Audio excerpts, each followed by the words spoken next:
I used to tell my daughter that about you, someone should not come and tell me. About you, you should tell yourself. You want to tell anything, parents? Parents, keep the channels open, don't close. Closing is the worst thing in life. If the child is scared of you, that's the worst thing in life. Then they will tell somebody. Or if they, who can tell them the best advice other than mother? So please keep the channels open. You may not like it at times. Many times actually, you don't like it. Okay? But allow them to talk to you. And explain to them in case you are not happy, why. Children are very logical. They understand why you cannot accept. And when you accept with your conditions. Please keep the channel open. You should not make them get scared. I'm scared to tell my mother means there's something is gone wrong. Don't do that. Parents, keep the channels open. Children, even though mother scolds you, but still you have to talk to her because that is the only, everything in this life has a price. Anything including this bottle, everything has a price except mother's love. It is the one thing which is priceless, which is unconditional. Which is unconditional. She may get upset now. After 5 minutes, she'll be all right. Mothers, don't get upset. Even though you are upset, don't show at that moment. You cool down and accept it. Don't show you are very upset and crying, beating. Don't do that. First you listen. If you are upset, okay, better I'll talk to you after half an hour. By half an hour, you also cool down. Because it's very natural when you are young, you get upset. At my age, I don't get upset because my age is also an advantage. So, please don't show you are upset. Talk to them. If you are upset, talk after half an hour. After half an hour, you'll be normal. Yes. Good afternoon, ma'am. So, I just wanted to ask you, what drew you to philanthropy? In India? In India. In Maharashtra? In Karnataka? Where do you want? In India. Okay. I've read all about your books and it really inspires me how all over India you've done so much for the underprivileged and all these people. So I just wanted to know. Yeah, I work all over India, including Jammu Kashmir. Please sit down, beta. Northeast, everywhere. For the last 20 years we are working, and we are working school children, building schools, building toilets actually. My first project was building toilets. We built 14,000 toilets. 14,000 toilets, 4,000 flood houses, handled 7 national calamities like earthquake, tsunami, floods, drought, in every field. Right now we are working in drought. In south of Maharashtra we started working. So we work in different areas for the last 20 years. And that I like that job, and that's the reason I say every day is a holiday for me, because I like my job so much. Good afternoon, ma'am. Ma'am, so in one of your quotes, you had said that you don't have a syllabus in life, you don't have a question paper, right? Miss, you had said in one of your quotes. No, I didn't get, come again. One doesn't have a syllabus in life nor a question paper. Miss, but how don't you have a model answer paper, miss? Because the experiences that you learn from others, doesn't that become a model answer? In life, there is no perfect answer. See, in college and school, you have syllabus. Okay, between this and this chapter, if you read, you know how to answer. And you know examination dates also. After you pass out after your degree and go to a job, every day there is a crisis. Some days you may not have crisis. Some days you get all the crisis in one day. The ability to handle crisis, if you learn, then you will not have problem. Don't expect life will be very smooth. It's only in a movie. You meet a hero and get married. He will be in a big job. Everything is fine. One day the villain comes. In real life, not that. You may be very good worker. Your colleagues may not be good with you. You may be an excellent daughter-in-law. Mother-in-law may be a little nasty. Okay, these are all part of life. But nobody remains. Please remember, every difficulty is a helium balloon. It is not I have told. This one Dimple Kapadia told. I liked it. Every difficulty in life is a helium balloon. And sometimes it stays with you and then it goes up. She is not a graduate, but the kind of statement she made, I liked it a lot. So please remember, in real life, Undefined problems will come. If you are intelligent, you don't have to have your own experience. Okay, I will fail and I will learn. No. I will see somebody has some difficulty, how they passed out, or how they failed. Learn from them, and if you incorporate, you are a very smart person. If that failure affects you and you learn from your own hard work, you are an average person. Even though you fail and if you don't learn, then you are really a dull person.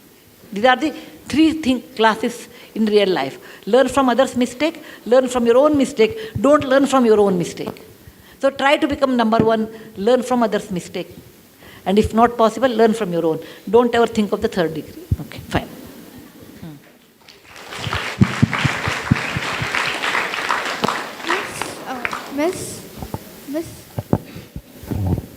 Miss, as a writer, what writing advice would you like to give?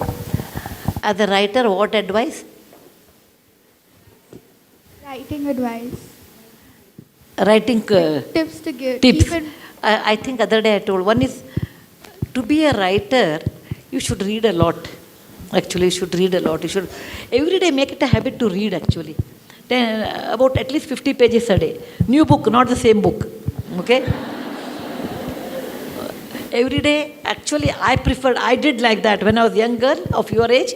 Every day I used to write 25 lines of my own. Anything, my own.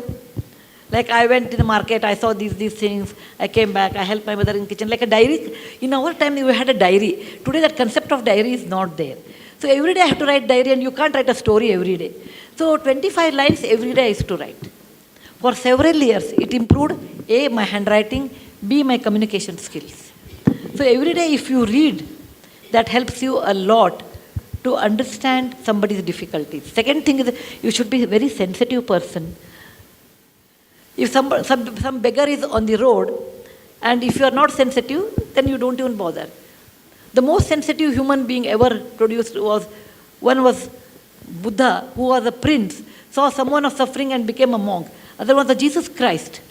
He saw people are suffering from leprosy, and he gave up his life to give them medicine or to help them. People who are sensitive care for others. But nobody can become a Buddha or a Jesus Christ. That is the highest point. We are all normal people. Care for others, be sensitive, absorb the relevance, and do read every day. That makes you probably a writer. But initially what you write, you should not publish. Just write it and keep for some time. The reason is, when you are 16 or 18, your ideas are not matured. They are not practical. When you grow older and see so more difficulties, actually people who see a lot more difficulties can write better because they know what is in somebody else's mind. If you are always, you have always money, you are always successful, then you may not be able to understand people who are not successful, what is their mindset. So you have to undergo all these difficulties to write better. And that is the reason I spend about 5 days in a year, just to understand what people feel. 5 days in a year, what I do, in a temple, I wash vessels. I don't do any other work except washing temple vessels, cooking vessels, etc., and cleaning the floor 5 days in a year, because it makes me to understand how a poor man lives on such job and what are their aspirations in life. Once in a year, I travel by local bus for 2 or 3 days. Okay? Otherwise, I will never come to know. I'll be insulated from people because the kind of facility I have, I'll be insulated from the real world. It should not happen. And once in a year, or maybe twice in a year, I go by second class without reservation. Because I should know what life it is for common man. If you don't understand what is the life of a common man, you will never be able to understand their difficulties. It seems Henry Ford's granddaughter, you know that story, I suppose. Henry Ford's granddaughter was in a school and the teacher told, write something about poverty. She did not know what to write because she was Henry Ford's granddaughter. She came back and wrote. There was a couple, they were extremely poor, they had only 5-bedroom house. They had a car which was only 1-year-old model. They had only one cook and one driver. With that poor condition, they continued for some time. There is nothing wrong in her because she has not seen what life is. So I would tell you, you must experience difficulties. You should mix with people, understand what they feel. And this is what life we lead is not a real life. Understanding someone's life is also equally important. That makes you a better writer.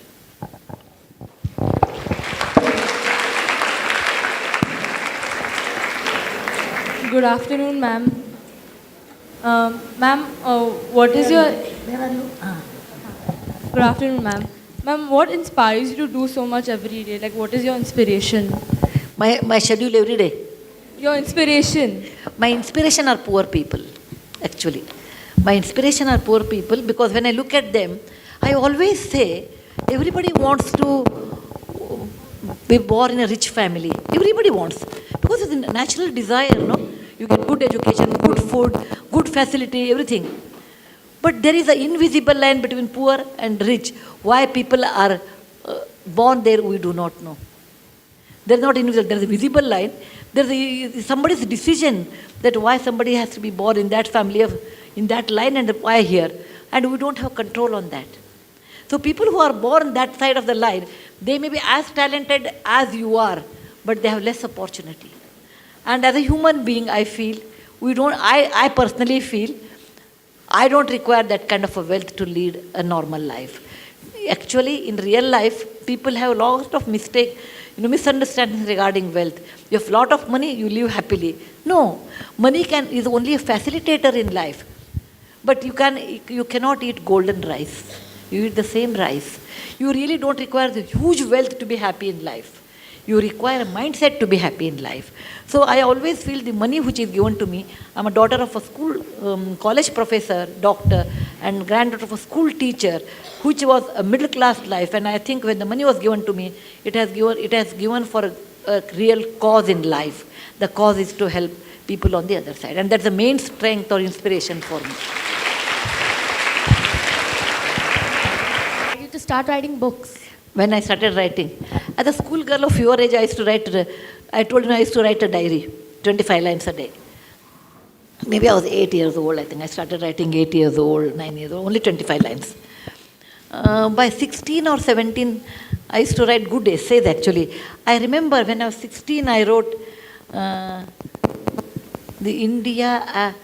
people who are born after death of Gandhi. I wrote something, the India I have seen, I won't remember the title now, after death of Gandhi, what I see in India, or something like imaginary things. But I never published anything. When I was 20, I think I started publishing short stories, small one. But my first book came when I was 28, I think. 28. But I wrote maximum number of books in the last 20 years. Because with Infosys Foundation, I started going to all corners of India, meeting film actors, politicians, prostitutes, Devdasis, Kamatipura, schools, Army Navy camps, Ladakh region, Northeast region, and working in hurricane.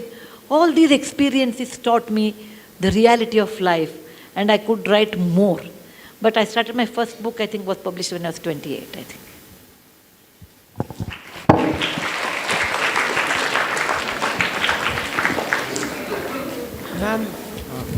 Ma'am, this question sort of...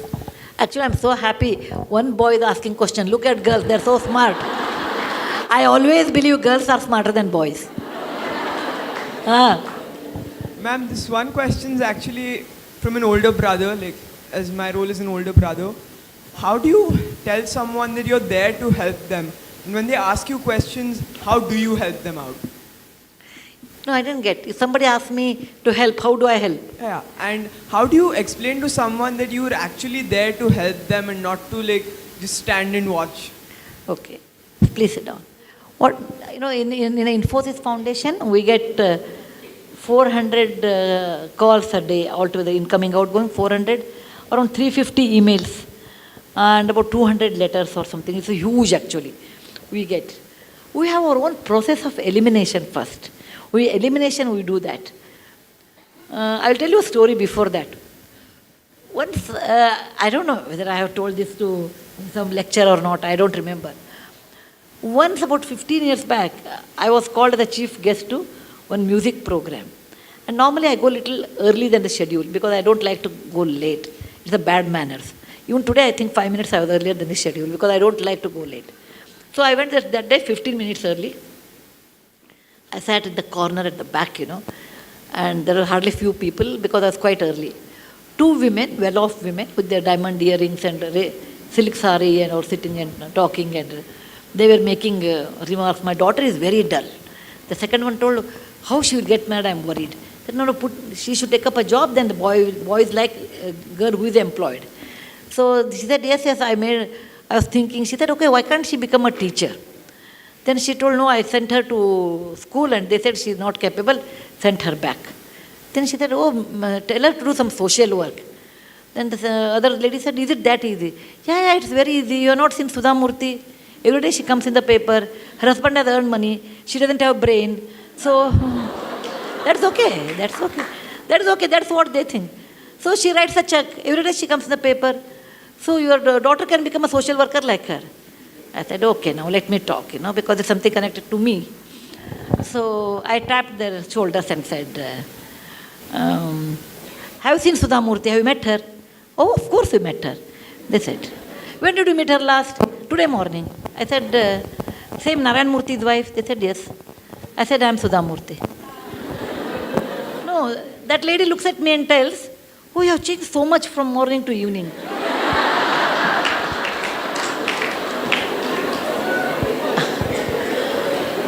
I told her, no, I want to clarify certain things with you. That's the reason I have talked to you.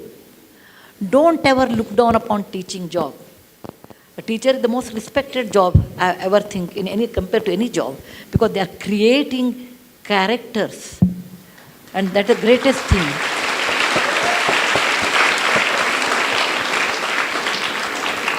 Look at software people. What do we create? Only programs. Whereas a teacher creates that many characters. Don't ever look down upon that. I said, if a doctor makes a mistake, the patient will go 6 feet below the ground. If a magistrate makes a mistake, the person will be hung 6 feet above the ground.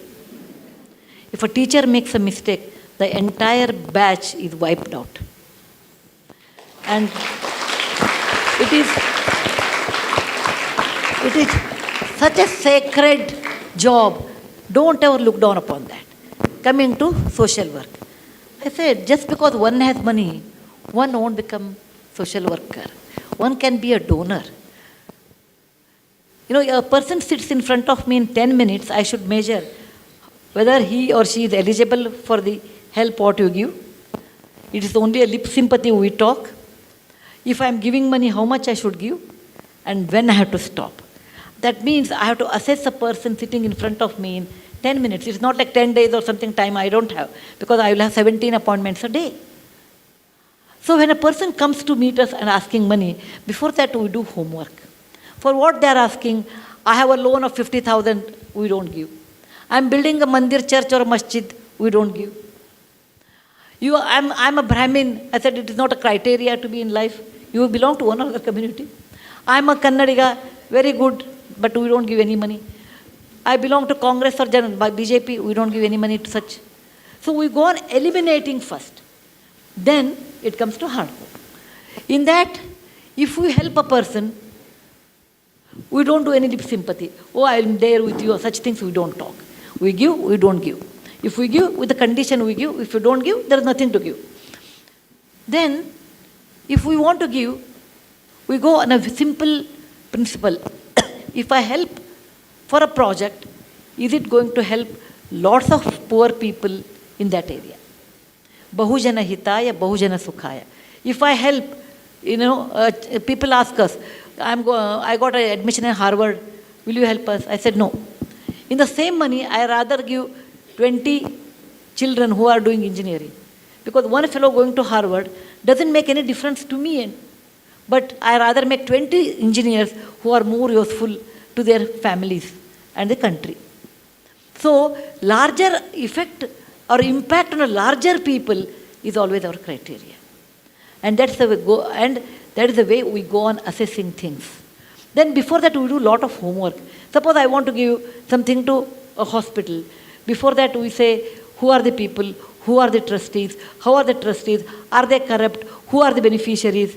Okay, all the studies we do, it is like a horoscope kind of study we do, and then we give. So, in our work, if I have 100 hours, I almost spend 70 to 75 hours on investigation and 25 hours only on execution. Like writing a check takes 2 minutes actually. Then after giving the check, then we have a milestone. First year how they did, second year how they did, third year how they did. So we want all the reports. Then we send a third party inspection how work they have done. So it's quite a complicated, but we do a lot of work before we give money. Arsh, Okay, tell me. I've read a few of your books and I want to ask the question if they are really based on your life and they have a real meaning. Which book you have read? I've read the Secret of the Lost Temple, I think. Okay, I'll tell you a story about it. I know the real things I will tell you. There are some books which are 100% real or 99% real. 1% I change the name, make the situation different. Wise and otherwise, the day I stopped drinking milk, how I taught my grandmother to read, they're all real. The old man and his God, they're all real stories. For children, grandma's bags of stories, magic drum, the bird with the golden wings, they're all imaginary. Whereas this book, the Magic of the Lost Temple, is 50%. I have a granddaughter by the name Anushka, and she is 4 years old. I'm assuming when she is 10, she will be like what I have written there. And the grandmother in that is me. Okay, that is me. And that was my granddaughter. And I lived in a village, but now I live in Bangalore. I assumed I go back and live in my village, and Anushka comes from Bangalore, how I will interact with her. They're all real, but imagination is I'm going to village.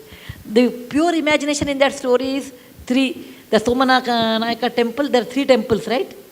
That's all imagination. 50% is truth, 50% is imagination. That's for Nooni I wrote, and even there I call her a Nooni in that. Yeah. Thank you for this.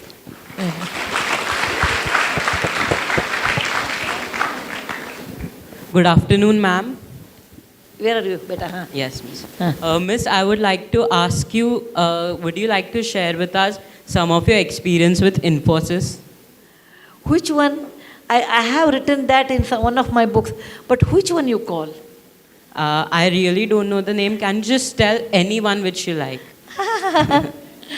It's hard to tell, but I can tell you, starting Infosys with a 10,000 rupees journey, I never ever thought or dreamt we'll become famous, rich, nothing I dreamt. We took it as an adventure and we started. The journey was more beautiful than the results. We did, of course, we became famous, we got money, etc. But the journey itself, without expecting anything, that journey itself was beautiful. And I think in one of my books I have written that I will do it is one lesson I remember. Other one is a mother's advice. Maybe my mother told me in life where to spend, where not to spend. That's one another. I suppose that's all I remember. But the journey of Infosys itself was a beautiful journey where, you know, we had very little money, but we had a lot of confidence because we never ran after money. Please remember, if you ran after money, money runs away from you.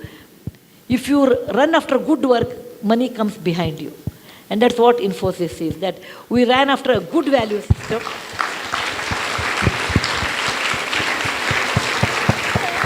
And money came. But if you wanted to make, we never thought of making big money, etc. My idea when we started Infosys was, I want to have a scooter and a 2-bedroom apartment. That's all my aim was there at that time.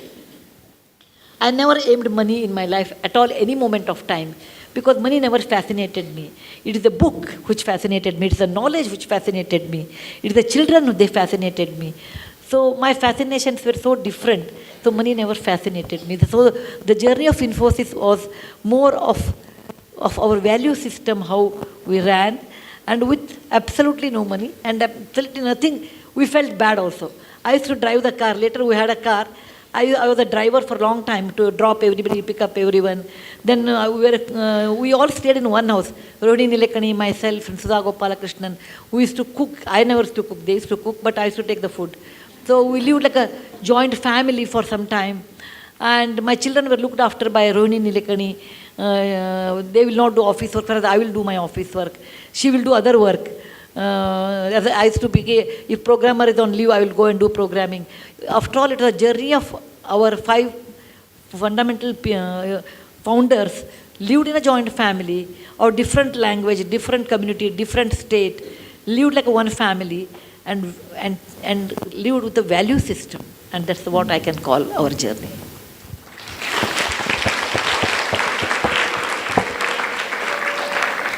Can we open the questions to the parents, please? Just raise your hand and I'll... Because last time I could not answer students in a crossword. I was feeling very bad. It was already 9:30. So I thought this time let me talk to children. That's it. Okay. Ma'am, it's a pleasure to hear you today. Pardon? Which one you ask questions? Yes. Ma'am, it's a pleasure to hear you today. And thanks, PTA, for organizing this. I really appreciate the qualities you said, that you wash vessels once in a year and do those kind of things to know what is happening. I would like to know, or your suggestions on for the school kids, what they can do in a year to keep themselves on the ground and be more aware about what is happening in the world. You should do that, not they. Yeah, I agree. See, what happens? Suppose you want your children should be aware of the reality, right? Okay. This is a way, please sit down, please sit down. This is a subjective way of telling, but how I did, I can tell you. My child came and told me, Amma, in our school there is a birthday party. I think there's a birthday party the big way, I suppose, nowadays. There's a birthday party, my friend's house, they take us to some 5-star restaurant. Some well-off parents can take. There's nothing wrong, because everybody has their way of doing birthdays. There's nothing, I will comment on that, going to 5-star hotel is less or not good or nothing of that sort. That's their parents' wish. He went once, I think his classmate's birthday was there, and my child, Rohan, my son, went to birthday party, came and said, Amma, it was so good, and my birthday, I want to take. I said, no, Bill, you can't take. He said, why? I said, Rohan, please remember, how much it will cost, let us talk about it. Each child, let us take 1,000 rupees. You call about 50 people, your class. How much it costs? 50 into 1,000 is how much? 50,000 rupees. He said, Rohan, please remember. I told there was a person who used to come and drive our car. I said, he has 2 children. They are as bright as you are. Okay? Their school fees are probably in those days 10,000. If you give 20,000 to them, they can go to a better school, beta. For your birthday, I am not denying you should not do, etc. I will buy samosa. Okay? I will buy samosa and rasna packet. Or nimbu sharbat, something there. No, mango drink was there. What is that? Maza, not maza.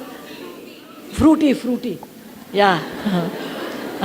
Fruity in those days. I am talking about 25 years back. So I will spend for 50 children plus our driver's children, everyone, altogether this much money.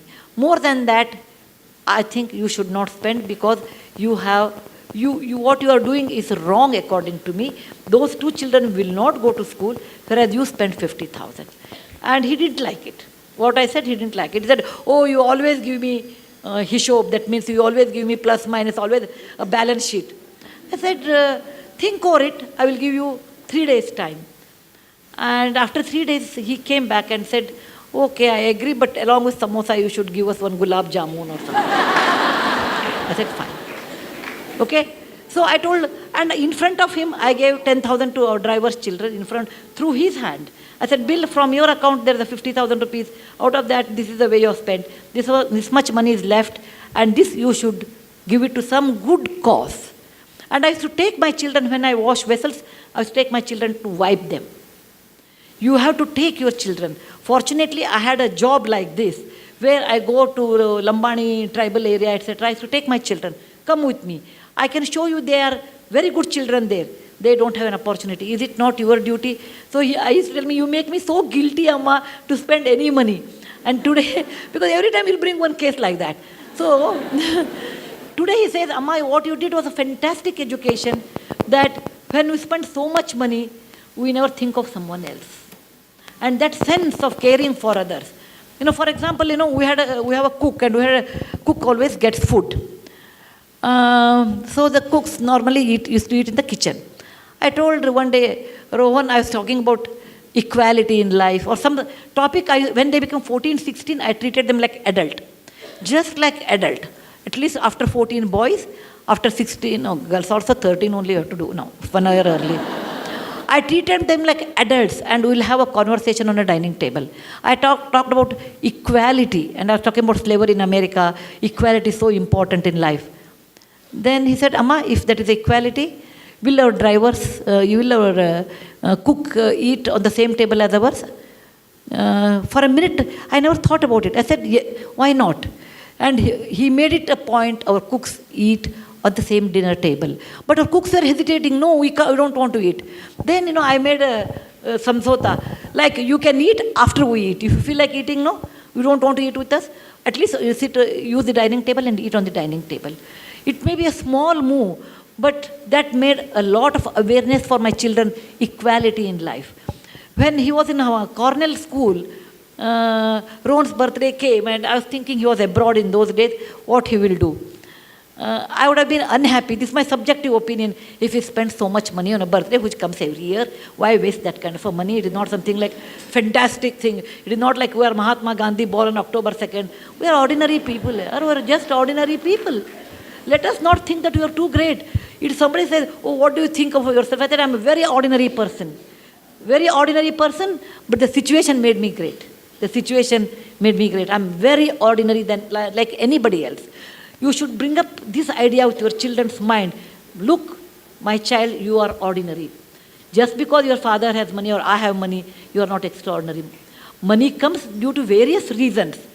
Okay? And money, what you have, has a cost. That I made it to my children in a very young age. And when he was in Cornell, he wrote to me, and I have that email even today. He said, every mother looks after her child, but I'm proud my mother looks after someone's children. That's the best compliment I can think of.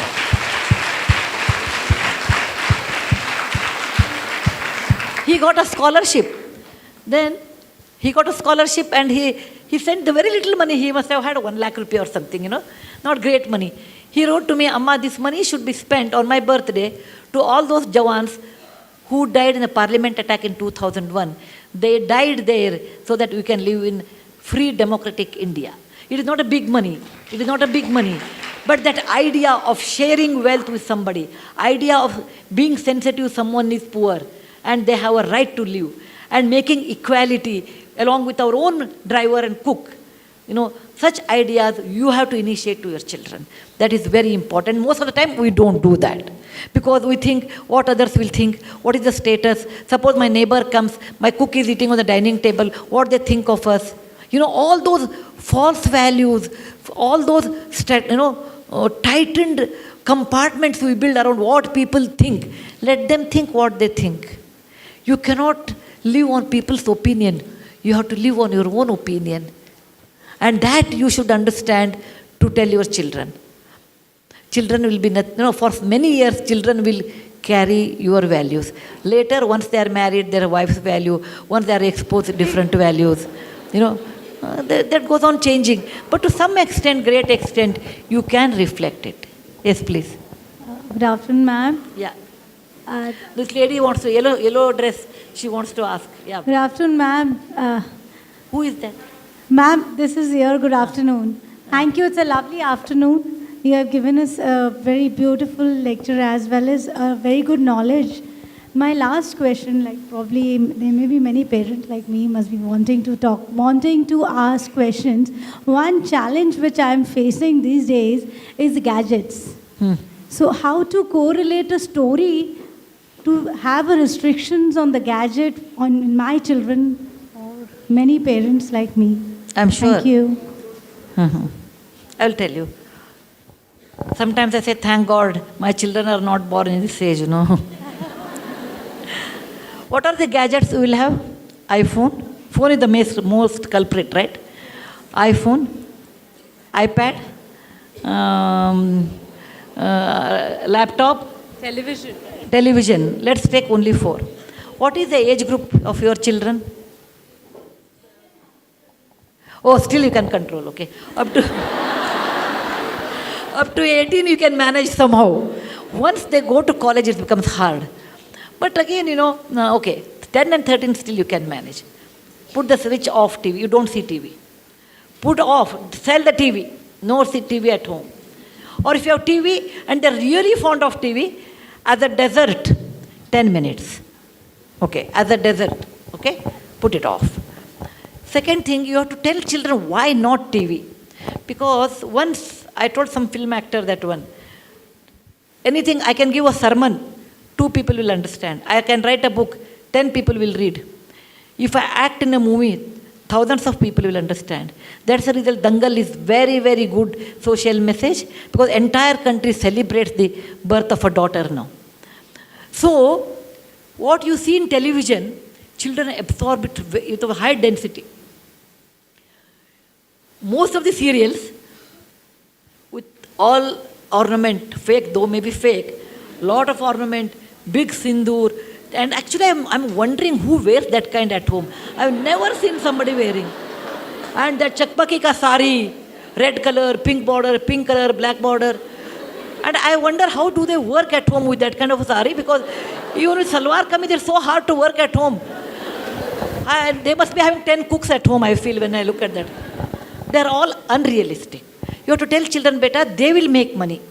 To make that money, they will add all these spices. But in real life, no family lives like that. So, I went to somebody's house. It was about 15 years, 20 years back actually. That day it was a Draupadi Vastraparana was there. And my friend's daughter was getting married. So she said, Sudha, the marriage at 6 o'clock. I said, what, 6 in the morning? December 6 in Bangalore means temperature is 10 degrees, 12 degrees. Who will come for Muhurta? She said, the Pandit said, today the Draupadi Vastraparana, 9 o'clock is serial, and 6 o'clock is one Muhurta. Other Muhurta is at 9 o'clock, and I will not conduct your daughter's wedding. 6 o'clock was the wedding Muhurta. So, you should see TV, but to not an extent become addictive or its slave. It may be TV, it may not be TV. In general, slavery is bad.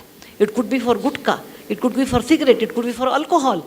Because, my next book is going to come with alcohol anonymous work, how people become alcoholic, how women become alcoholic, how children, parents seeing that children become. So on that I'm writing an essay, and for that I'm working on with alcohol people now. What makes them? They say any addiction is bad. It may be too much work, too much movie, too much television, too much eating. Anything too much is bad. Don't think watching TV is bad. Anything too much is bad. Anything too much is very bad. And that you have to tell children. Look, even I like to see, but I'm not seeing because I feel it's a waste of time. It don't happen in one day. It takes some time. And then they appreciate. Now coming to iPhone, iPad, okay? As a children, no, if they don't require, don't buy iPad. If they don't require, don't buy iPad. Don't give birthday gifts as iPad, iPhone, don't give. Tell me 10, 13 years why they require a phone. Give me one reason why do they require a phone. You want to call someone, call on the landline. Whom they can talk. You have to say that, why do you require a phone? Phone is meant for those people who are extremely busy, they have to communicate something. You are going school going child, why do you require it? So you say, I require phone only to talk when it is needed. You don't talk 2 hours on telephone to your mother, sister. You should not do that. I always tell, I will not talk to you for 2 hours. If I want to talk when children sleep, my sister is abroad, we want to talk sometime. When children sleep at 4 o'clock in the morning, today morning also, that habit has continued with me. If I have to talk to my brother and sister who are abroad, 4 in the morning I will call before children get up.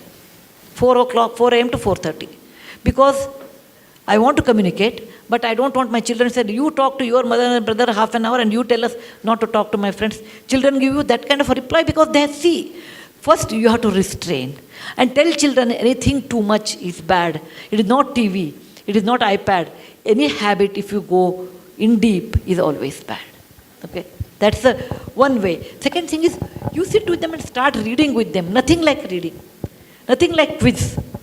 Okay? Or I will tell you half story, you continue. Or you tell me what happened in the class. Okay, and you have to keep a channel open, talking about your school, your teacher, and they may use saying the teacher was not good. Never ever encourage such things. No, teacher is always right. Maybe you have mistaken. Never ever tell child your teacher is wrong. If you feel, maybe you can talk to a teacher, but never do that in front of a child. No. Yes, beta. Sudhaji, we are very happy to have you here, and there's a lot of extraordinariness in the ordinariness that you have projected. Leave it. Huh. But let us Tell know me the question. Let us let us know something about the harmonious relationship that you have with your husband, because one of the challenges that today's generation face, especially when two people are working as husband and wife, is to have a harmonious relation. I don't mean in terms of, the love which is deep inside. That is what I mean to say. No, I make a joke on that. I have a good relationship with my husband because we hardly meet.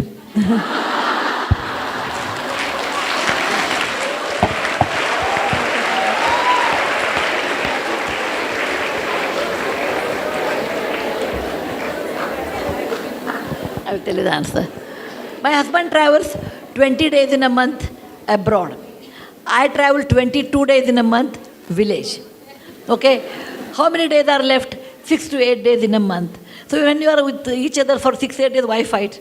Okay? No, the real reason is not that. The real reason is, this is highly subjective, and I belong to one generation behind you. Please understand. I'm one generation behind you. The value system, the marriage, the commitment was so different than what it is today. You marry for life, that is the first fundamental thing. And my mother told me when I got married, if you fight with your husband and come back, I will not open the door. You have to adjust. And I married into a big joint family, which I was not used to. But one thing I realized, as a woman, every woman feels her husband should listen to her. Every woman feels. If someone says, I don't, then it's not correct actually, because that's what we expect in marriage. My husband should listen to me. Man also feels my wife should listen to me. That we don't worry. Over a period of time, I realized a person like Murthy, who eats, breathes, drinks Infosys, cannot spare any time for us, for the family. It is like a tapas. In olden days, Rishi used to go sit in a forest and do tapas. Today, you can sit in the electronic city and do tapas. Okay? The result of that tapas is Infosys. A son of a school teacher can build an empire like Infosys in one's lifetime of 30 years. It's not a joke. That means the person should be dedicated his entire life for that, dreaming about it, talking about it. Then what is his wife's duty? Expecting me, you have to take me out for a movie, you take me out for a sari birthday, you take me out for this. None of them are possible in his life. So, accept a person as he is. That is what I tell women. Accept your husband what he is. What he is not, don't imagine he should be like a Shah Rukh Khan. No. Accept your husband, that bundle. Some good points, some negative points. Because I have some plus, I have some minus. Accept your husband what he is. And the moment you accept, life becomes easy. Second thing, little bit philosophically I thought. After some time, not immediately after marriage, maybe after 5-6 years I realized. Everybody, like what I told, everybody has his or her own life. I have been brought up in a different atmosphere. My father was a doctor. Murthy's father was a school teacher. There were 8 children, we were 4 children. When you are brought up in a different atmosphere, your way of looking at life is also different. Why should I accept my husband should say this is the correct and what he was brought up is not correct? Similarly, he may be thinking about me also same way. Do not expect to see what you see through your eyes, your husband also should see the same way. The moment you please give him a liberty or freedom, what he likes,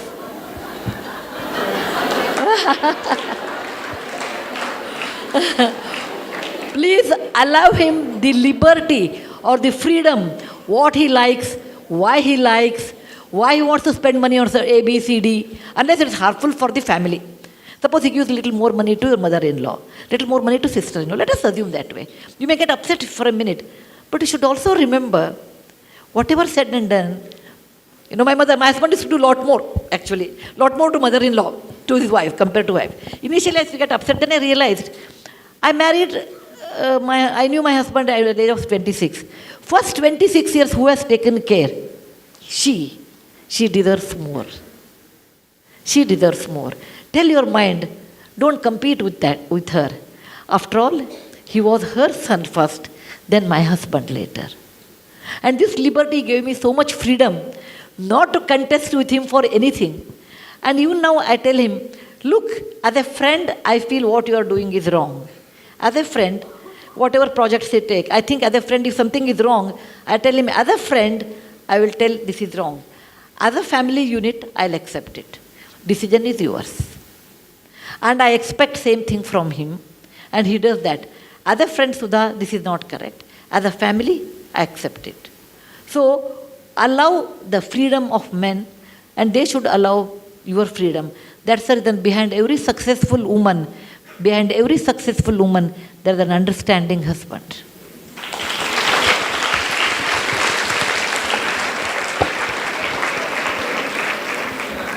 Ma'am, you are working from so many years actually till this age. How do you manage so many roles? How do you try to manage so many roles in a day in your life?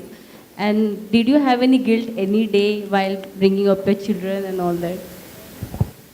Please, Rana, no guilt at all. No guilt at all. Because I have been very clear in my thinking consciously. One or two things I wish I could have learned yoga when I was young, but there was no yoga teacher in my village. I feel I should have learned that one. Second thing, I should have learned swimming, but I came from a village where there was scarcity of water. Forget about swimming. Okay, but by and large, no regret for me, because when you make a decision, be clear what you are going to do. Whenever you make a decision, we don't know if it's right or wrong. At that moment, it looks right. Later, it may be wrong also. Only time will tell it was right or wrong. Again, what is wrong, what is right? They're all ambiguous questions. So by and large, I lead the decisions I take through my conscious. Through my conscious. So that's the reason I sleep every day, 8:30 sharp. And I'm not disturbed by any of these things. How do I manage all these things is, I enjoy my work actually. That's why I never feel tired. I never feel tired for any of my work. Today morning I must have got up at 4 to 4:30 I made a call, then came to airport, took a plane, came here, went for a meeting. From there I have come here. After I finish this, I go to the next meeting. And up to right 11 o'clock I have meetings. After 11 o'clock I'll come home. At 12 o'clock I will reach. Then 4:30 I should get up, 6 o'clock is my flight. I never get bored because I love my work. When you love your work, you never get bored. Tell me a job like this where I can meet so many people, so many children, so many people, learn so much from them. How many people will have this kind of an opportunity? So I love my job, so no strain for me.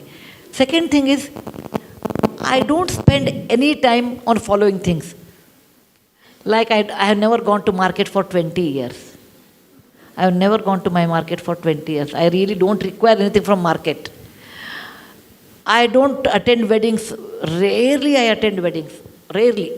Because I really get that much time, traveling for a wedding is quite a lot time, I feel. Third thing is, I have projects in my mind, one after another. I always keep serial projects in my mind. So I go on executing them, the next one. And writing gives me enormous happiness.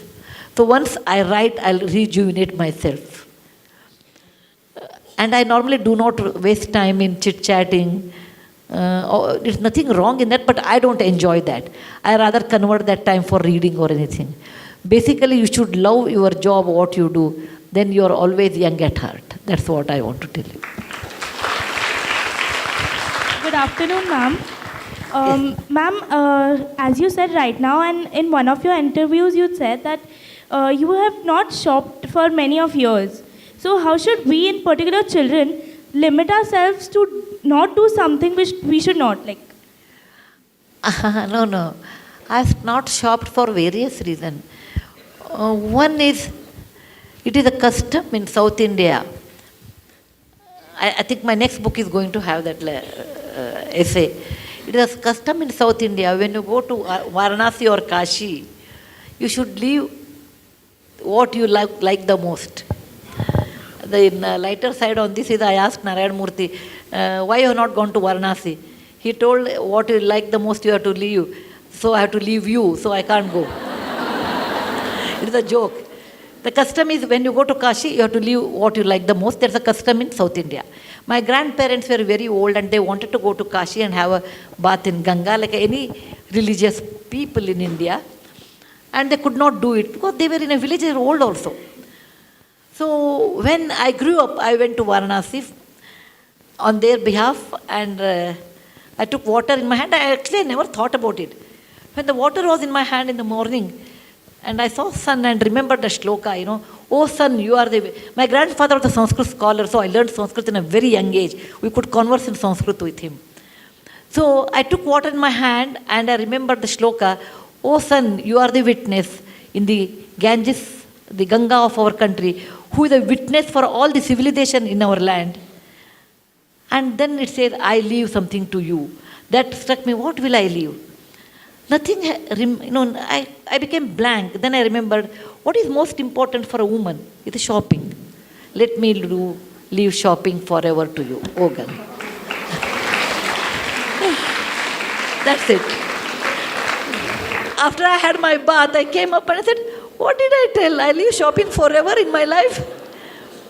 How can I do that? Then my mind said, my conscience said, nothing is impossible in life. What is there to shop in life? It's okay. I was, I think, 45 years old. I said, you have shopped 45 years. What is there? It's only a mindset. And believe it or not, I removed my mind from shopping and I have not gone at all. Or I don't even know what is existing, what is non-existing, how much it costs, nothing. It has given me a tremendous strength to control the mind. Like how Jains do. Jains have a very fantastic way of controlling mind. And that is the best way, that what you like the most, you should leave it. But still I buy medicine, traveling, books and all those things. Still I do. Some good friends give me saris, once in a year or something. For the last 5 years, even I stopped taking saris also. I said, why do I need? After 60, you should never accumulate anything. Because it's the time where you have to give away. So, when you make our mind, think over it and make it. Make it and then don't break it. So don't make it when you're 10, 15 years. Let it be some 35, 40 years. By the time you've seen enough in life. Yeah, last question, okay? Yes, beta. Let her ask. After all, a child. Huh. So some of the topics that you write about and that you focus on are very serious. Like? Like dowry deaths, I just read Wise and Otherwise. Uh-huh. What inspired you to stand up for all these? They're all real. Yeah. They're all real. I've seen dowry death. Then that's the reason I used to work in that area. Then I wrote it. What I see, I write. Okay. Ma'am, yeah. Miss, one of your stories was about how you helped 2 young boys who were underprivileged, and moving on in life, one became a shop. He owned a garage fellow. And one was a doctor. That Bombay doctor, Khar doctor. Yeah, and he charged you more in the pretext of charging less, and the other person gave you a sari for no cost. Ma'am, I just wanted your advice on how you judge people. I mean, how would you know what a person's intentions are, and how do you filter out yourself the people who mean well and people who don't? It's very difficult actually how to know what person is, because everybody talks very sweet to you. Particularly when you have a lot of money to give, the people will be very nice to us. Okay? But if someone talks too much about me, I think ati vinayam durta lakshanam. That means this fellow, you never know. Second thing, if you don't expect anything, whether they give or not doesn't matter. But by and large, you can, over a period of time with your experience, 90% of the time you can make out what is their intention. And if someone says, okay, I will do all these too many things, no, then you have to take pinch of salt.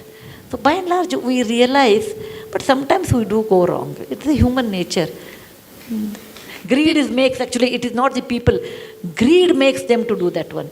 If you can make out that person has a greedy trait, then you know this fellow is going to googly to me later in life.